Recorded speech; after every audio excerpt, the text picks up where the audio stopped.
Oke, assalamualaikum warahmatullahi wabarakatuh. Kembali lagi di channel Safatuda.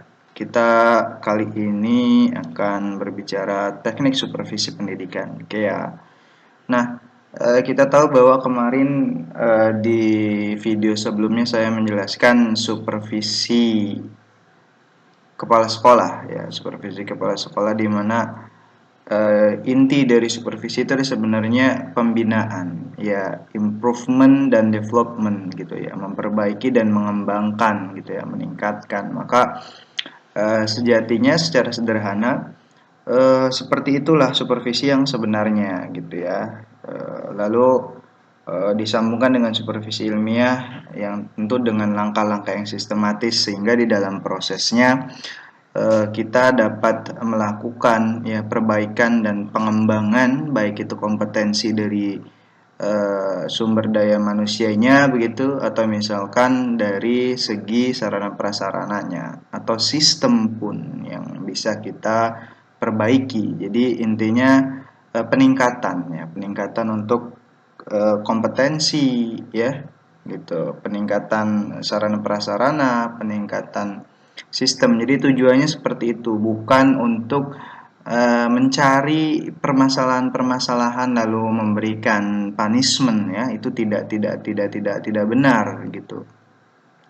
Atau hanya selayang pandang untuk memenuhi tugas pokok ya, tugas pokok atau fungsi dari tugas pengawas atau kepala sekolah saja begitu ya. Tidak seperti itu. Oke ya.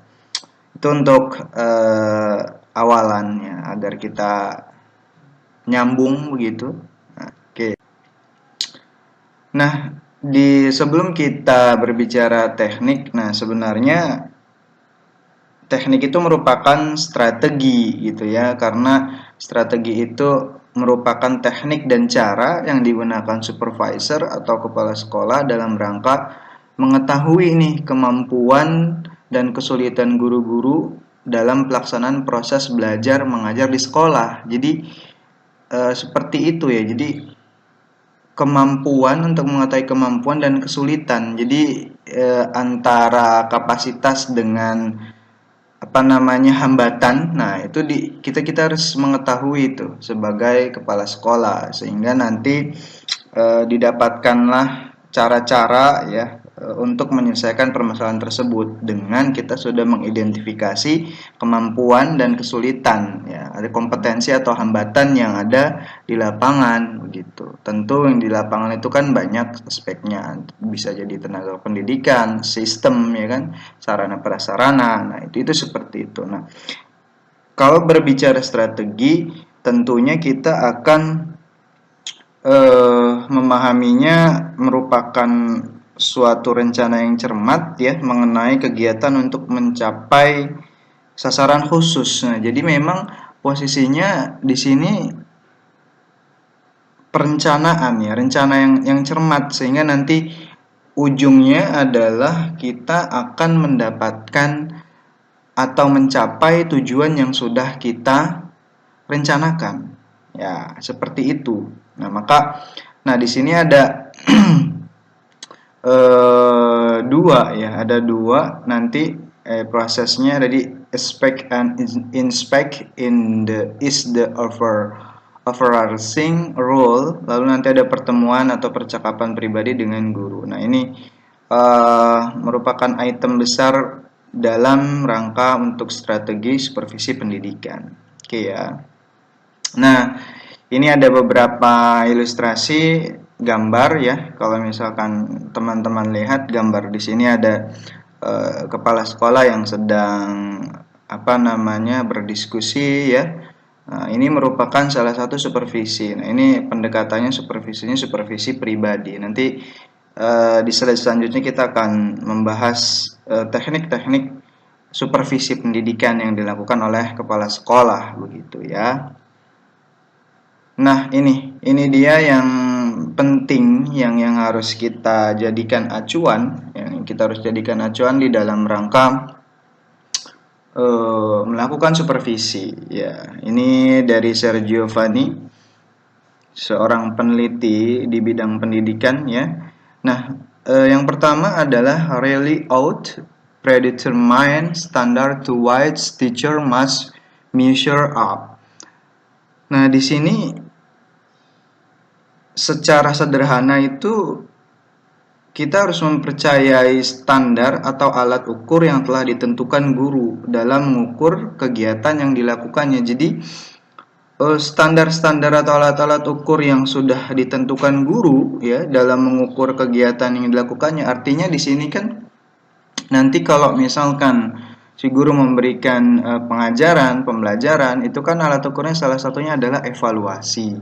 Nah, evaluasi di sini kan tentu sudah di-create, sudah dirancang oleh guru posisinya untuk sejauh mana nih ketercapaian si anak dalam memahami atau mengerti ya tentang materi yang sudah diberikan. Nah, disitulah ya maka seorang kepala sekolah harus benar-benar melihat bahwa standar-standar atau alat-alat ukur yang dibuat oleh si guru itu harus diperhatikan dengan baik. Apakah sudah sesuai atau tidak begitu? Alat ukurnya seperti apa gitu kan? Nah, itu menjadi perhatian nih ya, perhatian. Nah, yang kedua adalah identify teachers need and in service them. Nah, ini yang kedua adalah mengidentifikasi ya kebutuhan guru dan melayani mereka. Jadi memang di supervisi ini tadi di awal ya kita mengatakan bahwa proses-proses perbaikan itu kan harus mengetahui dulu apa yang dibutuhkan gitu kan, apa yang dibutuhkan oleh guru begitu, sehingga pada saat guru melakukan action to teach in the classroom gitu kan, itu dia sudah siap begitu dengan sarana prasarana yang lain-lainnya. Nah, maka di sini seorang kepala sekolah itu baiknya harus benar-benar mengidentifikasi nih kebutuhan-kebutuhan apa atau sarana prasarana apa atau alat-alat lab apa atau misalkan media apa yang dibutuhkan oleh guru. Nah, di sini memang seorang kepala sekolah itu harus mengerti dan paham sehingga pun dapat melayani, karena kan memang sejatinya seorang pemimpin apalagi kepala sekolah itu kan sejatinya itu kan pelayan ya, melayani gitu. Nah, maka di sini menjadi hal yang penting selain tadi mengidentifikasi kebutuhan dan memberikan pelayanan kepada guru di dalam rangka proses pembelajarannya. Ketika hal itu dilakukan, maka otomatis itu effortnya adalah kepada tujuan pembelajaran yang sudah direncanakan, ya kan? Maka itu akan tercapai dengan baik, seperti itu. Nah, nomor 3, ya, Sir Giovanni mengatakan directly supervise and closely monitor the work of teacher to ensure compliance. Nah, di sini secara langsung ya kepala sekolah itu bisa memonitor dengan detail, dengan teliti pekerjaan guru ya untuk memastikan dengan standar yang telah ditetapkan sebelumnya gitu. Jadi monitor ini kan mengawasi gitu. The teacher ensure compliance kan posisinya untuk memastikan gitu ya, memastikan apakah guru itu sudah melakukan sesuai dengan apa yang sudah ditetapkan. Jadi dengan standar-standar. Karena kan di awal dalam proses pembelajaran itu biasanya sudah ada KD ya, kompetensi dasar begitu. Nanti ada kompetensi inti begitu. Nah, itu guru memang harus melakukan sesuai dengan standar-standar yang ada, sehingga tugas dari supervisi kepala sekolah atau bahasanya kepala sekolah itu memastikan gitu ya, mengawasi dan memastikan bagaimana si guru teliti pekerjaannya begitu ya, seperti itu. Nah, maka itu menjadi hal yang penting tuh di dalam melakukan supervisi pendidikan. Nah, ya seperti itu. Nah, lalu selanjutnya yang keempat, figure out how to motivate teachers and get them to change. Itu memotivasi guru ya, memotivasi guru menyesuaikan dengan perubahan, get them to change. Ini kan posisinya memotivasi guru artinya agar guru itu memiliki apa ya, kemampuan yang adaptasi gitu, adaptable. Jadi menyesuaikan dengan lingkungan pembelajaran. Jadi kalau misalkan lagi-lagi dikaitkan dengan sekarang pandemi, tugas kepala sekolah itu sejatinya selain memotivasi, yang nanti effortnya juga dia adaptable terhadap perubahan kondisi sekarang, yang melakukan proses pembelajaran secara daring menggunakan media-media online semuanya. Nah, disitulah gitu ya letak masuknya. Nah, di situ nanti kita identifikasi kekurangannya apa, kelebihannya apa, sehingga di dalam guru mentransfer knowledge gitu ya, mentransfer pengetahuan itu tidak kesulitan gitu ya. Kalau misalkan tanda petik ada guru yang misalkan sudah usia, udah apa namanya, sudah berumur gitu ya. Nah, itu kan perlu ada pendekatan-pendekatan karena ada perubahan dalam rangka pengajaran dengan media online. Nah, itu disitulah letak bagaimana seorang kepala sekolah bisa memberikan motivasi ya, agar si guru tersebut bisa adaptasi ya kan. Sekarang apalagi di masa pandemi, dengan WhatsApp, dengan Telegram, dengan Cisco Webex, dengan Google Classroom, Google Meet gitu ya, semuanya itu digunakan. Nah, bagaimana agar posisinya proses pembelajaran itu tercapai dengan baik ya, seperti itu. Nah, yang kelima, use research to identify one best practice. Nah, yang kelima, research ya, use research. Nah, ini kan menggunakan penelitian ya. Lalu to identify one best practice ya. One best practice posisinya itu untuk mengidentifikasi tugas-tugas yang paling baik. Jadi melakukan penelitian atau research atau mencari data terkait dengan tugas-tugas yang paling baik yang kira-kira bisa dilakukan. Nah, maka kan ketika dalam masa pandemi ini kan misalkan media apa yang misalkan lancar gitu ya, artinya tidak ada gangguan, relatif sederhana dalam gangguan. Nah, itu kan juga perlu di research, diteliti bagaimana nanti keputusannya untuk menggunakan media mana nih yang mau kita ambil untuk misalkan pembelajaran di sekolah X ya, di sekolah ini misalkan. Nah, seperti itu. Maka itu perlu penggalian data, perlu research agar pengambilan keputusan dari pilihan-pilihan solusi ya, pilihan-pilihan alternatif solusi itu benar-benar menjadi alternatif pilihan solusi atau keputusan yang firm dan baik pada saat pelaksanaannya ya, seperti itu. Maka seorang kepala sekolah itu harus jeli gitu ya dengan hal-hal yang seperti ini gitu, artinya sesuai dengan keadaan zaman begitu ya. Maka itulah di situ sebenarnya kepala sekolah itu harus memiliki jiwa visioner ya, visioner. Jadi melihat ke depan begitu ya, bagaimana prosesnya dan untuk menanggulangi keadaan masa sekarang seperti itu. Nah, lalu yang keenam itu use personal authority in combination with bureaucratic and technical rational authority. Nah, ini kan yang keenam, bahasanya menggunakan otonomi ya, otonomi yang dimiliki guru dan mengkombinasikannya dengan birokrasi dan dengan kewenangan yang dimiliki pimpinan. Jadi memang posisinya di sini ada guru ya sebagai center, lalu nanti menggunakan birokrasi ya, dikomunikasikan. Lalu ada dengan kewenangan pimpinan. Jadi memang di sini harus sinergi begitu ya, sinergi di dalam rangka melakukan proses pembelajaran, sehingga nanti posisinya di dalamnya proses-proses kebijakan, proses-proses pemilihan keputusan itu dapat diregulasi, dapat dilaksanakan dengan baik begitu kan. Kayak misalkan sekarang ada prototype gitu ya, kurikulum prototype yang sekarang sedang di proses regulasi gitu ya. dan nanti jadi kurikulum merdeka begitu. Nah, ini juga merupakan hal yang harus disinkronisasikan, mulai dari guru, mulai dari birokratik kan posisinya adalah kementerian begitu, atau misalkan Dinkas, Dikdas, dinas-dinas kependidikan, lalu nanti disambungkan dengan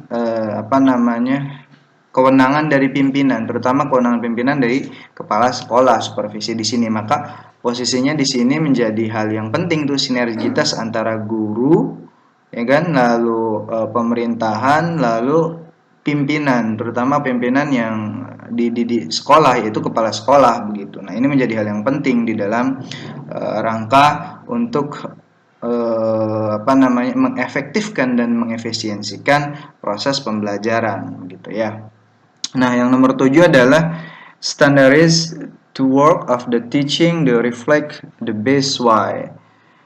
Nah, ini yang ketujuh adalah standarisasi kerja dalam mengajar menggambarkan cara-cara yang paling baik. Nah, ini standar-standar yang memang ketika guru melakukan pengajaran itu harus benar-benar yang cara-cara yang paling baik. Jadi memang harus disesuaikan. Terkadang kan ada proses pembelajaran yang posisinya itu harus disesuaikan ya. Nah, jadi seperti itu ya. Jadi untuk melakukan proses pengajaran itu ya pasti dipilih gitu ya cara-cara yang paling baik, karena tidak semua metode, tidak semua strategi itu cocok dengan materi pembelajaran atau ilmu pengetahuan. Jadi memang harus disesuaikan. Kalau misalkan sederhananya kayak untuk observasi gitu ya, metode observasi itu cocok misalkan untuk pembelajaran misalkan biologi ya, observasi lapangan begitu ya. Misalkan materinya adalah ciri-ciri makhluk hidup begitu, itu cocok untuk observasi. Atau misalkan ketika manajemen berbasis sekolah misalkan ya, itu cocok untuk observasi, misalkan ditugasi gitu ya, peserta didik ditugasi untuk melihat atau meninjau secara langsung gitu ya proses-proses manajemen berbasis sekolah di sekolah-sekolah X gitu ya, seperti itu. Sehingga itu menjadi pembelajaran yang real, yang nyata, dan itu sangat-sangat bagus sekali gitu ya, karena proses pembelajarannya empiris dan yang lainnya itu masuk di situ, sehingga nanti tidak ada ambigu ya, tidak ada menerka-nerka gitu, tidak ada subjektivitas di situ ya. Jadi langsung melihat kenyataan realnya seperti itu. Lalu yang kedelapan adalah promotes collegiality as internally felt and morally driven interdependence. Nah, jadi mempromosikan teman sejawat sebagai apa bahasanya nih ya, dirasakan dan saling driven interdependence, ketergantungan ya secara moral. Jadi posisinya kita di dalam mensupervisi nanti ya bisa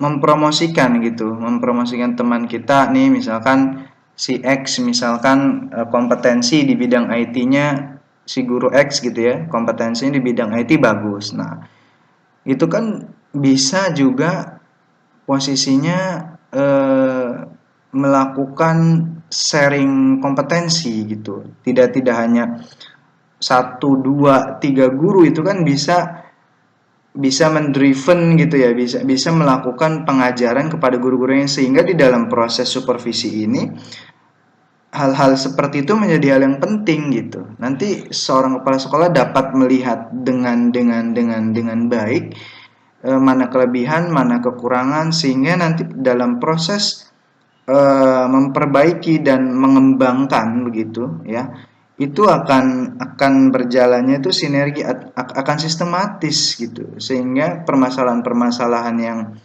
sederhana ya, sederhana sampai kompleks itu dapat dipecahkan sesuai dengan masalah yang sebenarnya gitu, bukan dari apa sebab-sebab yang tidak tentu, sehingga nanti kalau misalkan kita menyelesaikan permasalahan yang bukan pada sebabnya, ya otomatis akan timbul permasalahan baru, bukan malah menyelesaikan permasalahan tersebut gitu kan. Nah, itu menjadi hal yang penting. Nah, itu menurut Sergio Giovanni di tahun 2010 terkait dengan bagaimana kita strategi supervisi pendidikan ini agar bisa dilakukan dengan baik, ya, agar sesuai juga posisinya tercapai tujuan-tujuan, ya, tujuan-tujuan yang sudah direncanakan. Oke, lanjut ya.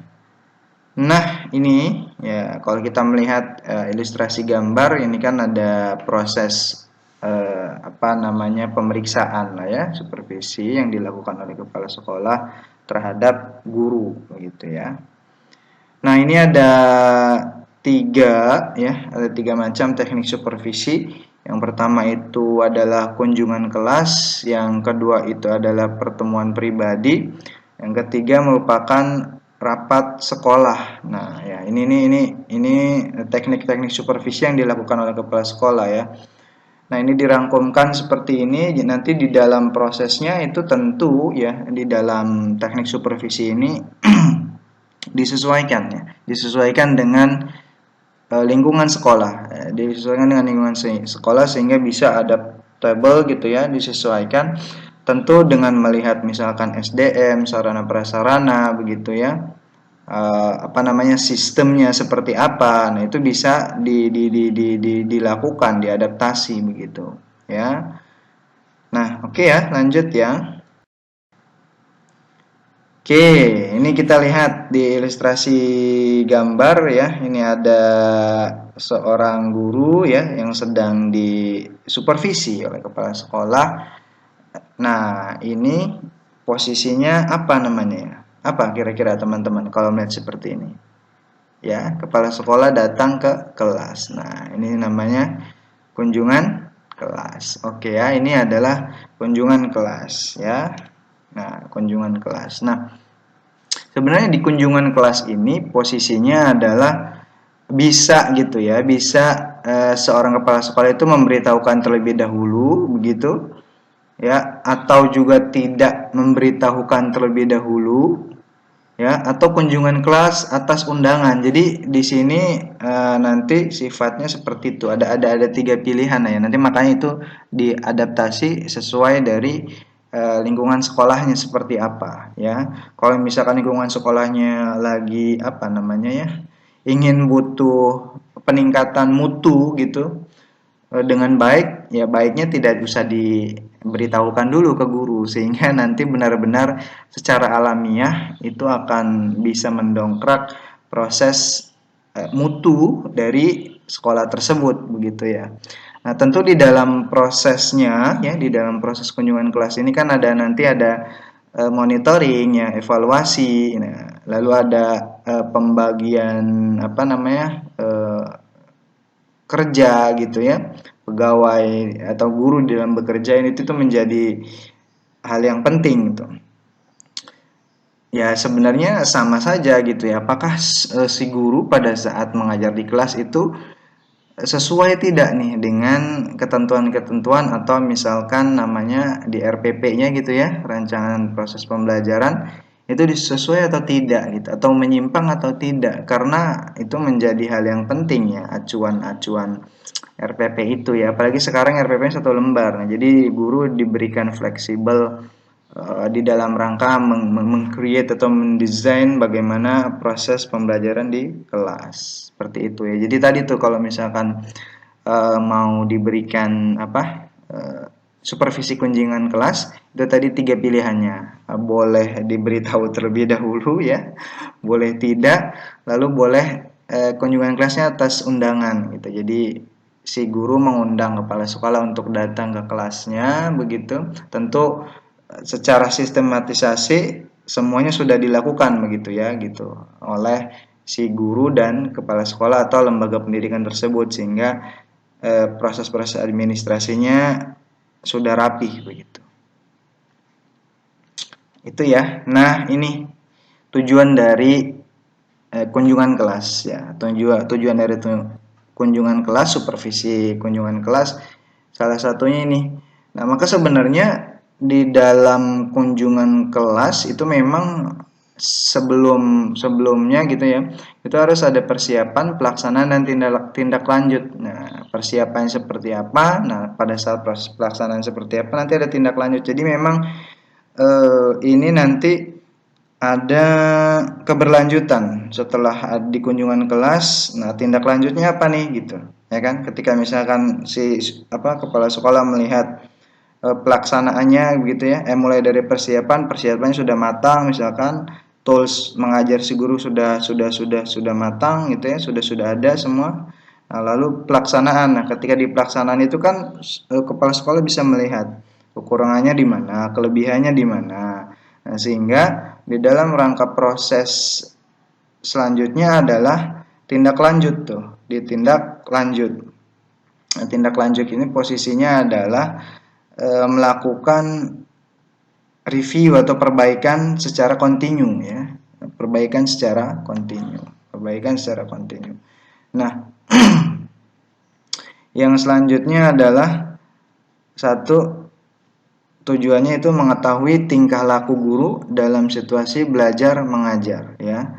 Mengetahui tingkah laku guru dalam situasi belajar mengajar. Nah, ini menjadi hal yang penting nih. Bagaimana sikap-sikap guru pada saat mengajar begitu ya. Nah, apakah baik atau tidak begitu. Tentu ini sebenarnya tidak hanya dalam tanda petik jadi kan nanti kan si kepala sekolah itu bisa membandingkan begitu ya, antara kemampuan guru yang satu dengan yang lain begitu. Lalu bisa juga melihat kompetensinya seperti apa. Nah, ini maka kepala sekolah itu di sini posisinya adalah lebih dalam begitu ya, mengenal guru pada saat di kelas begitu. Ya. Nah, yang kedua, bisa menemukan kemampuan dan kelebihan yang dimiliki tiap guru. Nah, ini tadi ya. Menemukan dan kemampuan kelebihan yang dimiliki tiap guru kan kita pada saat lingkungan belajar posisinya itu kan tidak melihat secara langsung real kemampuan guru, tetapi ketika di kelas itu akan terlihat bagaimana menjelaskan ya, bagaimana melakukan praktik misalkan ya kan, misalkan juga memberikan motivasi ke anak seperti apa ya, pada saat proses pembukaan seperti apa begitu, apakah semangat apakah tidak gitu, apakah sesuai dengan RPP begitu, lalu apakah sudah bisa mengoperasikan misalkan IT begitu ya, komputer, netbook, laptop begitu ya. Lalu misalkan bisa mengoperasikan Infocus ya, media pembelajaran. Nah, itu kan posisinya seperti itu. Jadi posisinya banyak yang bisa dilakukan di dalam rangka kunjungan kelas. Nah, selanjutnya adalah menemukan kebutuhan-kebutuhan guru. Nah, kebutuhan-kebutuhan guru kan ini banyak ya. Kalau misalkan kita drive satu-satu, kita drag satu-satu gitu ya, kita analisis satu-satu, apakah pada saat guru mengajar kekurangan media gitu ya, alat dan bahan begitu, atau misalkan dari sisi psikologis yang lainnya begitu, ruangannya begitu. Nah, itu harus benar-benar diidentifikasi oleh seorang kepala sekolah sehingga posisinya akan memberikan effort kepada tujuan pembelajaran yang dilakukan oleh si guru begitu. Lalu mendorong guru, yang keempat, mendorong guru untuk meningkatkan dirinya dalam kemampuan mengajar. Nah, tentu jelas ya, ketika kepala sekolah itu masuk kunjungan kelas, tentu si guru itu posisinya akan memaksimalkan potensi atau kemampuan yang dia miliki. Nah, disitulah salah satu dari tujuan kunjungan kelas, posisinya dalam rangka untuk mendorong ya, atau lebih memotivasi ya, kemampuan mengajar si guru, baik itu tadi soft skill, hard skill gitu ya, atau misalkan dalam rangka tambahan secara psikologi ya, kemampuan psikologi perkembangan itu kan penting untuk memberikan minat kepada siswa, sehingga siswa di situ posisinya antusias atau merasa penting di dalam proses pembelajaran yang dilakukan oleh guru gitu. Itu menjadi hal yang tambahan ya, kompetensi tambahan yang harus dilakukan oleh guru. Jadi harus benar-benar mengetahui juga bagaimana proses perkembangan si anak begitu ya, mulai dari kognitif, afektif, psikomotorik, itu menjadi hal yang penting.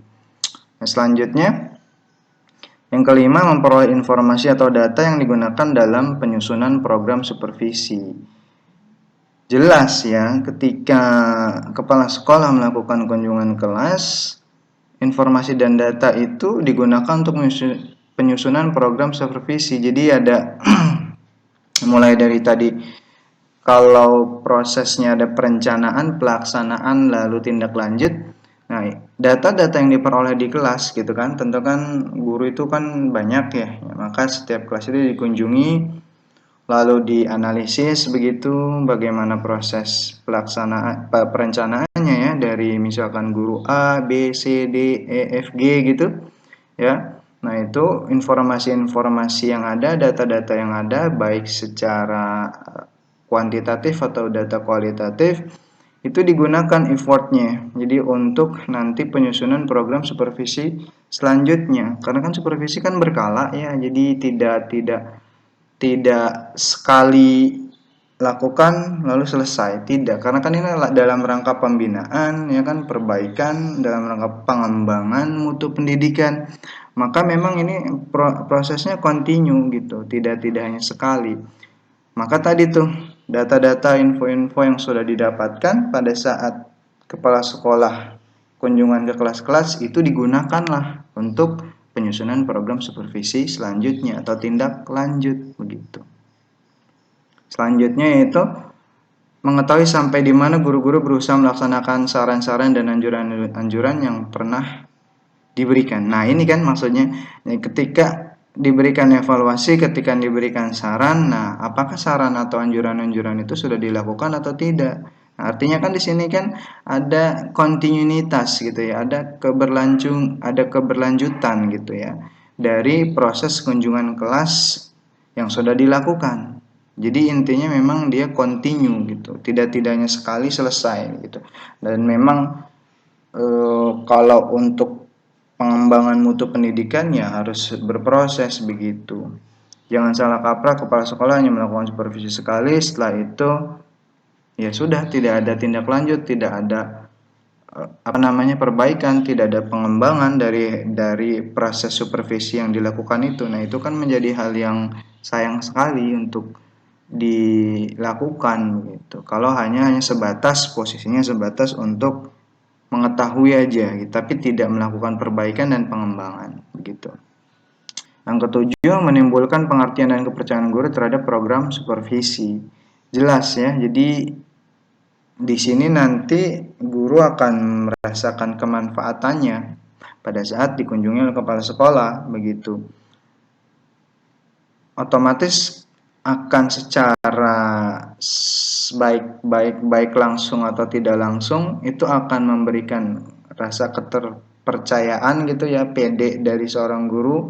Jadi kan kalau misalkan kemampuannya bagus dia kan merasa iya pede gitu, artinya bisa gitu. Nah, di situ. Nah, kalau misalkan yang posisinya gurunya masih belum bisa, kompetensinya masih rendah atau misalkan masih rata-rata, nah dia kan akan mengerti bahwa oh iya nih penting sekali nih supervisi kunjungan kelas ini gitu. Nah, seperti itu. Lalu menimbulkan rasa persatuan dan kesatuan di antara guru-guru, jelas ya. Jadi ketika ada kunjungan kelas ya seorang kepala sekolah, nah di situ kan nanti ada proses evaluasi ya, proses evaluasi di mana guru-guru yang disupervisi itu kan akan saling share ya, akan saling memberikan masukan, saran terhadap guru-guru yang lain. Nah, disitulah nanti secara psikologis timbullah kesatuan, rasa kekeluargaan di antara guru-guru tersebut gitu ya kan. Nah, itu salah satu dari efek psikologis yang dilakukan oleh seorang kepala sekolah ketika supervisi kunjungan kelas begitu ya. Oke ya, lanjut.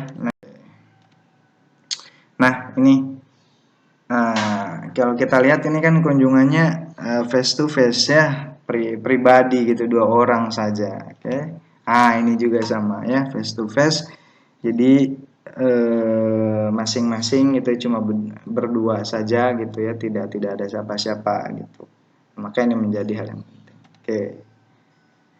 Nah, jelas ya. Jadi kalau misalkan kita seperti ini melihat ini adalah proses supervisi kepala sekolah secara pribadi atau supervisi pertemuan pribadi begitu ya. Nah, pertemuan pribadi ini atau supervisi pertemuan pribadi ini setelah melakukan kunjungan kelas tadi tuh. Jadi kunjungan kelas tadi itu merupakan awal dan pertemuan pribadi ini merupakan tindak lanjut ya, tindak lanjut dari proses supervisi kunjungan kelas. Jadi memang seperti itu. Nah, di mana nanti di sini seorang kepala sekolah akan membantu ya, akan membina gitu si guru tersebut untuk meningkatkan kemampuan proses belajar mengajarnya di sekolah begitu ya. Jadi seperti itu. Nanti di mana di situ kan nanti ada pengarahan langsung ya, pengarahan langsung oleh kepala sekolah terhadap guru yang bersangkutan terkait dengan proses pembelajaran yang pada saat dikunjungi di kelas begitu ya, mulai dari perencanaan, pelaksanaan yang sudah dilakukan begitu. Nanti diberikan arahan, masukan. Nah, di sini memang posisinya guru dan kepala sekolah nanti saling share ya, saling artinya bebas gitu, terbuka mengemukakan begitu hambatan-hambatan, masalah-masalah begitu, sehingga nanti ada kebebasan di dalam proses melakukan apa yang sudah direncanakan begitu. Kebebasan tentu dalam arti standar-standar yang sudah ditetapkan ya di dalam RPP begitu. Jadi saling share lah ya bahasanya, sama-sama saling menceritakan begitu ya pendapat dan pengalamannya begitu, lalu saling tanya jawab, diskusi gitu. Dan tidak lain dan tidak bukan sebenarnya dalam proses pertemuan pribadi ini adalah nanti effortnya adalah untuk improvement ya, perbaikan dan development gitu, mengembangkan. Jadi yang kurang-kurang diperbaiki, yang yang masih kira-kira masih bisa dikembangkan ya dikembangkan gitu posisinya. Jadi posisinya seperti itu. Jangan bukan hanya memberikan punishment begitu ya. Tidak ada punishment di sini ya. Nah, tentu di dalam prosesnya begitu, di dalam pertemuan pribadi ini kita harus melakukan keempat hal ini nih, supervisi dari kepala sekolah ya, supervisi pribadi, pertemuan pribadi, itu merumuskan tujuan yang ingin dicapai ya. Tentu merumuskan tujuan yang dicapai adalah tadi bagaimana tujuannya itu supaya SKKD atau kompetensi inti yang sudah direncanakan di RPP itu tercapai dengan baik. Tentu lagi di situ nanti ada materi pembelajaran ya, sehingga nanti di dragnya begitu, di tujuan itu kan nanti kan itemnya ada terkait dengan materi pembelajaran, lalu metode pembelajaran, model pembelajaran, strategi pembelajaran. Di situ nanti ada evaluasi tadi, standar alat ukurnya seperti apa, evaluasinya seperti apa. Nah, sehingga memang ketika tujuan itu sudah ditetapkan, maka itu akan secara otomatis menarik unsur-unsur agar tujuan itu terlaksana dengan baik. Tadi ada sarana prasarana, metode, model, RPP gitu. Nah, itu dilakukan begitu. Nah, yang selanjutnya adalah menentukan tempat pertemuan yang memungkinkan guru dan supervisor bebas gitu ya. Bahasanya tidak ada ada tekanan psikologis atau misalkan hal-hal yang mengganggu yang lainnya, karena kan sifatnya pribadi. Jadi kalau seperti itu nanti proses pengembangan mentalnya juga secara psikologis juga baik gitu ya, karena hanya kepala sekolah dengan guru tersebut gitu ya, dua orang begitu ya, secara pribadi ya. agar bebas. Ya kan kalau misalkan teman-teman lihat contoh seperti ini kan tidak ada siapa-siapa ya begitu ya posisinya selain guru tersebut dengan kepala sekolah untuk menjaga privasi juga begitu ya, sehingga di dalam proses diskusinya itu apa namanya bebas gitu, tidak ada canggung dan lain-lain.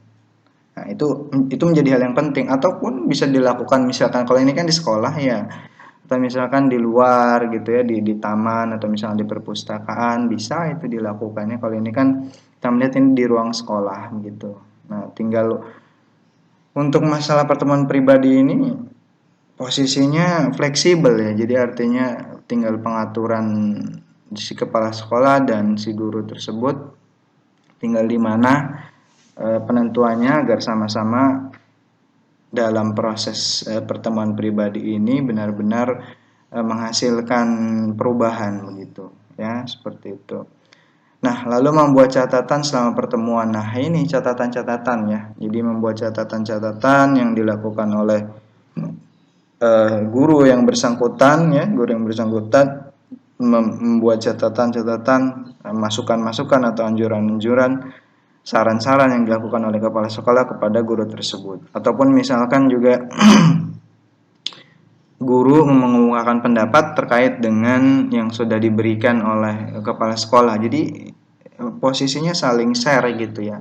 Tidak melulu kepala sekolah menjudge harus melakukan ini tidak gitu ya. Jadi memang di sini saling melengkapi gitu, karena kan posisinya juga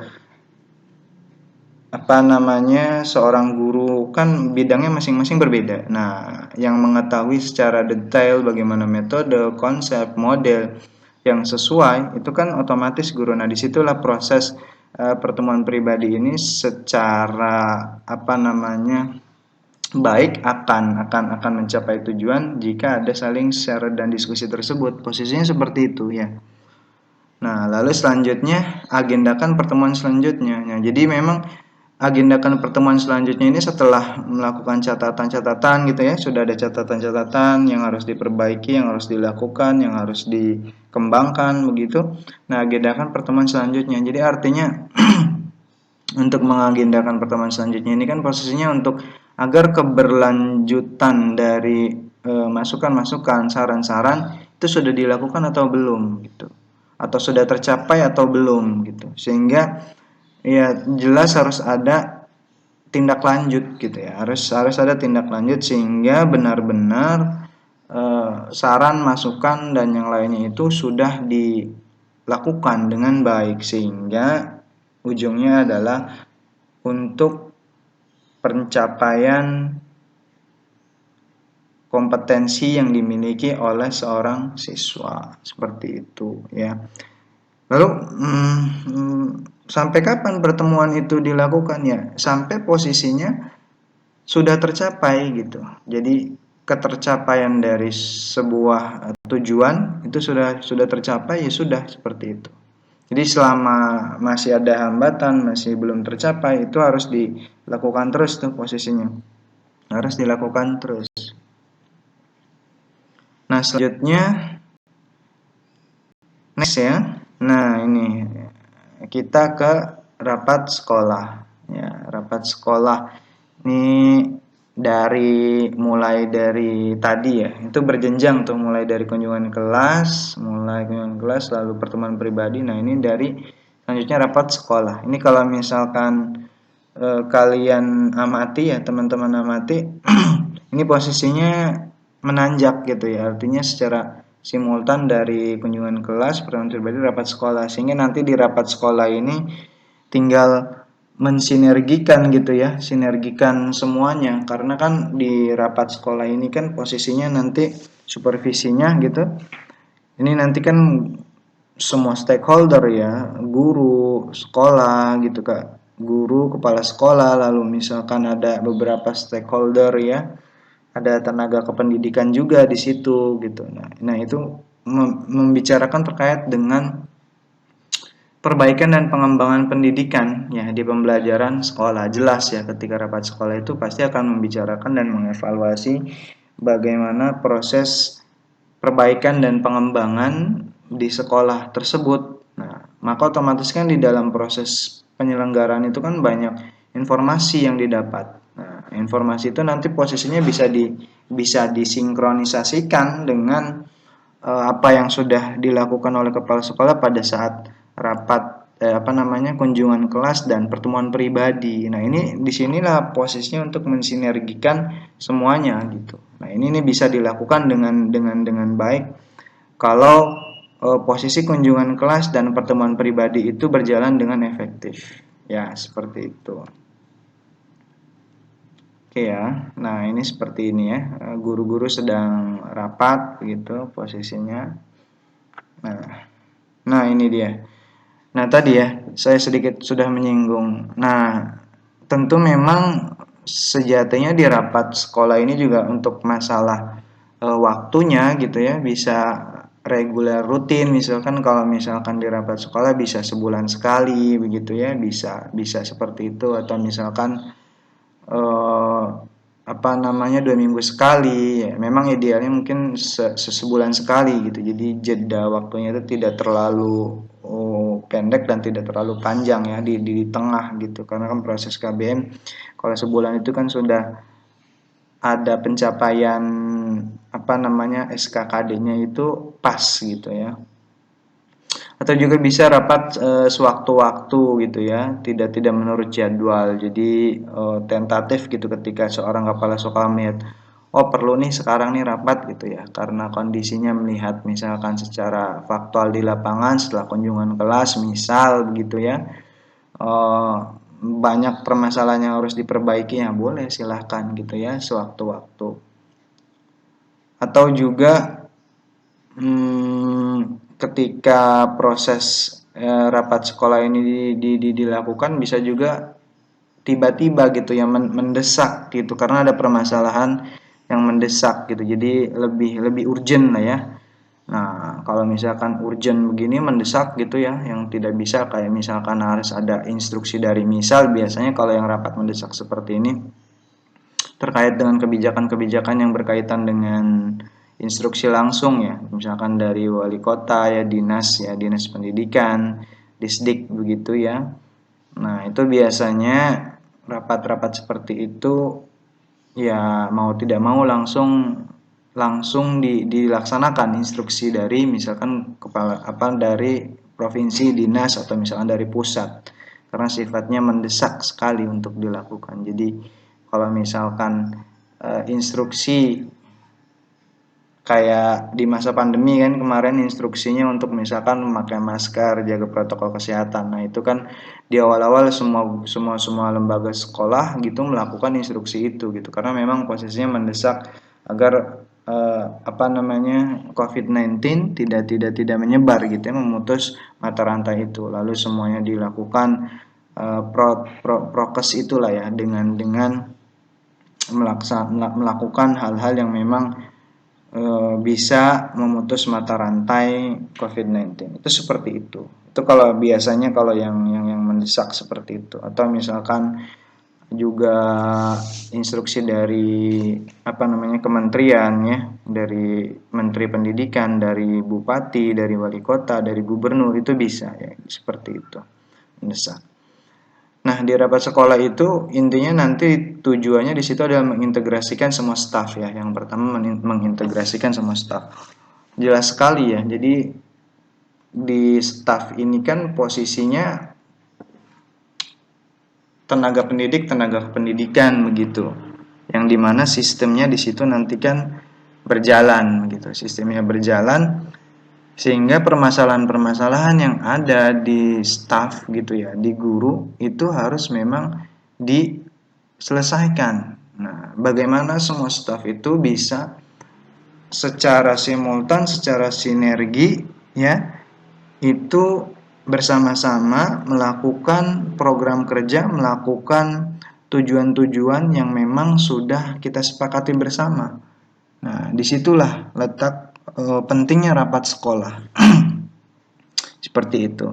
Lalu yang kedua, mendorong setiap guru agar bersedia menerima tanggung jawab masing-masing dan berusaha untuk meningkatkan efektivitas kerja. Nah, di sini ya, jadi karena kan guru masing-masing di dalam struktural sekolah kan nanti ada wakakur, wakasis gitu, lalu nanti ada bidang konseling, lalu nanti ada bidang kesehatan, lalu nanti ada humas begitu ya, masing-masing di kepala lembaga itu kan masing-masing ada tupoksinya, tugas pokok fungsi. Nah, disitulah evaluasi proses bagaimana dia tenaga kerjanya seperti apa begitu ya. Artinya kerja-kerja ya, program-program kerja yang dilakukan sejauh mana sudah tercapai, atau misalkan ketika ada kesulitan di dalam proses-proses pelaksanaan proker-prokernya. Nah, disitulah kita memberikan evaluasi gitu ya. Guru-guru yang lain juga memberikan sumbang saran begitu. Kepala sekolah juga memberikan sharing terkait dengan pengalaman kepala sekolah di dalam memimpin gitu ya. Karena kan kepala sekolah juga pasti memiliki pengalaman, pengetahuan yang sudah mumpuni ya ketika dia diberikan amanah sebagai kepala sekolah. Pun juga pelatihan-pelatihan yang biasanya dilakukan oleh pemerintahan gitu, oleh kementerian untuk kepala sekolah di dalam rangka untuk meningkatkan kompetensi yang nanti bisa mengefektifkan dan mengefisiensikan, yang nanti ujungnya adalah bisa memecahkan permasalahan-permasalahan yang ada di sekolah. Tentunya seperti itu gitu ya, pelatihan-pelatihan yang diberikan oleh Kementerian Pendidikan, tentunya Kementerian Pendidikan.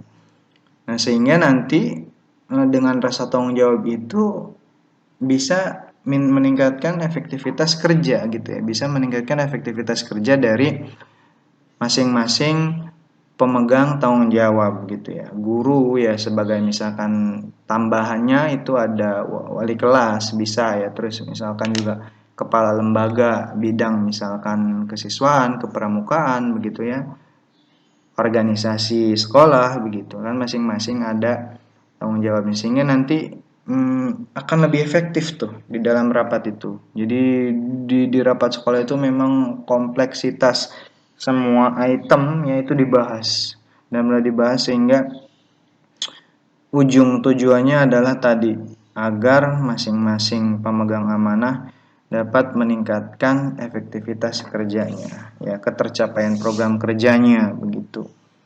Kan kalau misalnya tidak dievaluasi atau tidak ada rapat kerja atau supervisi kepala rapat sekolah, kan kita tidak tahu dan tidak mengerti nanti. Nah, disitulah banyak kepala, insya Allah banyak solusi. Ya, seperti itu. Nah, yang terakhir adalah bersama-sama mencari dan menemukan metode, prosedur dan dalam menciptakan proses KBM efektif dan efisien. Nah, ini ya. Jadi memang effort dari semua rapat atau supervisi dari kepala sekolah begitu, ini terkait dengan ujungnya adalah metode, prosedur, menciptakan proses KBM efektif dan efisien. Jadi goal besarnya adalah ini gitu ya. Goal besarnya adalah metode, prosedur dalam rangka menciptakan KBM efektif dan efisien gitu. Nah, bagaimana posisinya kalau misalkan masing-masing guru tidak mengerti tanggung jawabnya, ya tidak meningkatkan efektivitas kerjanya ya, tidak ada koordinasi antara guru satu dengan guru yang lain, kepala lembaga satu dengan kepala lembaga lain, ya bagaimana proses tujuan bersama ini akan terlaksana gitu kan, metode prosedurnya itu terlaksana. Nah, ini menjadi hal yang memang urgent yang harus dilakukan oleh kepala sekolah di dalam rangka nanti memimpin rapat sekolah ini. Nah, disinilah semuanya. Maka memang sejatinya supervisi itu ujung goalnya adalah untuk mencapai tujuan yang sudah direncanakan. Tentu dengan pembinaan ya, pengembangan, perbaikan ya kan, peningkatan kompetensi begitu. Dengan cara-cara yang baik gitu. Jangan sampai ya cuma punishment aja, reward punishment saja gitu ya. Jadi memang aspeknya juga luas lagi begitu. Nah, itu ya yang bisa saya paparkan terkait dengan teknik supervisi pendidikan.